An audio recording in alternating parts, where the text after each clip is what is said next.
Well, all right, y'all.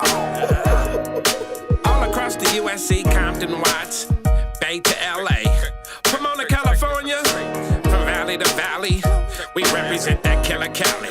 So if you keeping it real on your side of your town, you tune in to Ganster Chronicles. Ganster Chronicles, we gon' tell you how it goes. If I lie, my nose will grow like Pinocchio. We gon' tell you the truth and nothing but the truth. Ganster Chronicles, this is not your average show. You're now tuned into the real MC8, Big James, and Big Steel. This is strictly from the streets. Hello. We represent the G's. Because I just know men really well. So it's like if you're trying to you can't bullshit a bullshitter. That's just the one thing. So, and to me, it's more hard to date someone that can teach me something in life. It's not about money. I make my own money.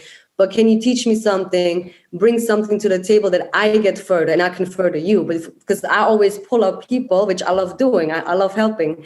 But I think it's more that because it's unattractive to me if I always have to help and you can't teach me nothing. I think that's a little bit more that part. Oh, so you're more into the mental space of a man and you're not even really tripping up the physical stuff no more then?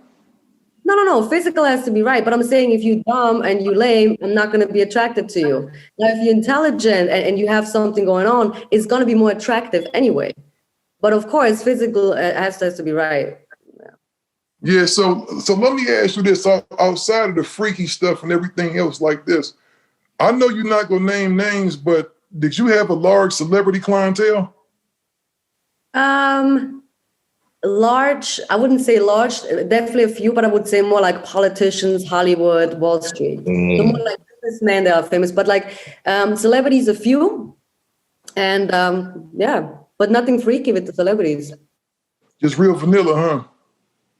Yeah. And in the States, they're very nothing wrong with vanilla. Vanilla is Ain't nothing good wrong with vanilla. I think I'm a vanilla dude, you know what I mean? I don't really care about it, so I just want more money. So the more they spend, the freakier they are, the better for me, because I get half.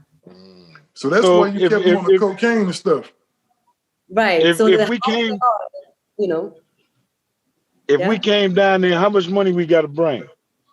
Bring your bank account. I think I'm going to be pouring wax on myself. I'm going to be burning candles on me. I bring the bank account? Oh, Lord. See, let's go into this right now. So you wound up going to prison. Right. And like, how tall are you? You 5'3", right? 5'2". And 100 pounds. I was back then. A little bit more. How did you survive in prison? Like they didn't try to punk you as soon as you went in there? Well, this is what happened. When I didn't know Rikers Island, never heard of it. So I had a 60-second call after the court. So I called my ex, and he's like, listen, you're about to go to a place. Don't talk to nobody. Don't get into no fights. Because he was there for 3 years. I got to go to the air. Wow. And so anyways, I went to Rikers Island, and I just went with the flow. And the first thing I said was, I just never got involved in stuff. But if someone comes to test me, I was just acting tough. And I guess if I lost the fight, I lost the fight, but I would not do nothing. That definitely not. Well, you got in a few confrontations. Yes, definitely. And I think one chick, she was like 6'2". She was a big hillbilly bitch, if I can say that. And she took a cigarette out of my mouth and smoked it and blew it in my face. And I'm like, give my cigarette back. And she's like, well, then come and get it. Like, well, then I told her I'm gonna have to beat your ass. And I had to look up like this. And she's like, well, then let's go to the bathroom. So I went there. I'm like, damn, I'm about to get my ass beat. But she never came to the bathroom. So I was lucky.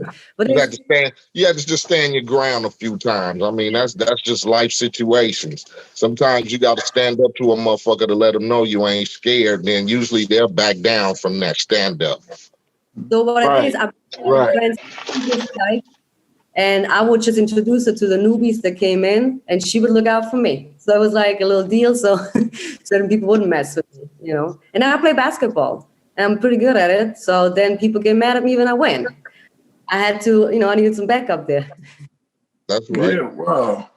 So going back to the Uncle Polly thing, so he just pretty much got away scot-free with everything then, huh? Yeah.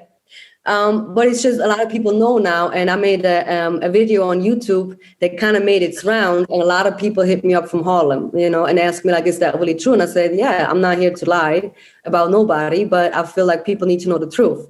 So then he made that the video got deleted, that his name had to be taken out and stuff, which, well, it is what it is, the YouTube guidelines, but people know. And I just feel like I'm not writing, I didn't write the book, or the movie's not about him, it's about my life, but I feel like if and you claim to be a gangster and this tough dude, people should know.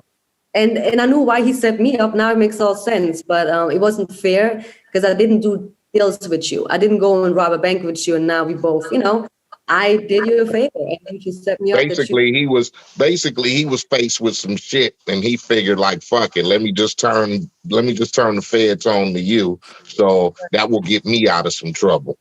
I think he had to do more than just some favors. I think it's a few favors, because I know some people more got arrested that he introduced to me once. It made sense all in the end, right? And then from some people that know him and the surroundings just told me that, he got caught up in a whole lot of shit, and now he has to basically pay off the government, But what they offer, like when you messed up, they're gonna offer you, a deal that you have to snitch. The same that they did with me. But I feel like for whoever he is or whatever situation he was in, he took the deal with the feds, I guess. Oh wow! So let me add.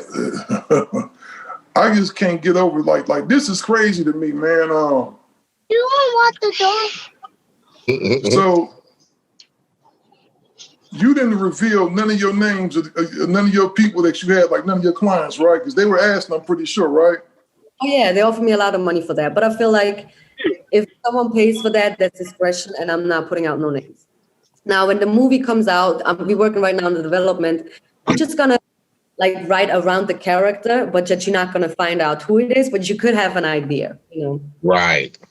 Yeah. Can I ask you this then? Because I'm not going to ask you to reveal no names because I understand it. But what's the highest level of government did you have as a client? Government. Like what's the highest, like a senator or a mayor? The governor. The governor? Governor itself. Well, you just told it all. Now, who was the governor at that time? That's like... It depends on what state it was. Right. It was from somewhere. And then, things change. Like people have changed positions since then, because this is many years ago, like 10 years ago about, So I would guess at that time, that was probably good Giuliani. Look at it. You love just throwing out some shit, man. You just would throw out some shit in a second, huh? Don't do that. Hey, Don't do that. I said maybe I didn't accuse Giuliani of nothing. That's he's probably getting his freak on. But when you first started, you said we ain't gonna use no names. Yeah, I said maybe. Your ass just come out with it. I said maybe. I don't know for sure. You know what I mean? I don't think so. She didn't say nothing. No. I said it's not that. No, Giuliani. No. And again, I wouldn't say names. The only name that I will reveal is Uncle Paulie. Right. Hey, let me ask you this. Now, would you consider yourself an expert at sex? I would consider myself an expert as how to make money with sex. Okay. Oh, I got you. So you said you were baller. I have a lot of friends that are porn stars, but I can't say that I probably know more than the average for sure, and I'm more open than maybe the average. But I can't say I'm the best. You know what I mean? I can't say that because I don't know. But when a woman comes to me and she says, I want to make money in this business for like 2 years, I will teach her how to get the most money in the 2 years to save it and to invest it. Because you don't want to be 50 and still be selling ass. Right. Yeah, I don't think that'd be very good.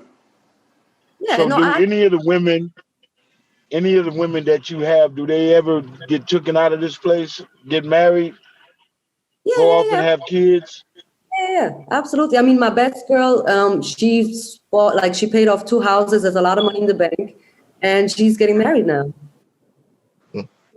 That's a good thing. So it's very lucrative.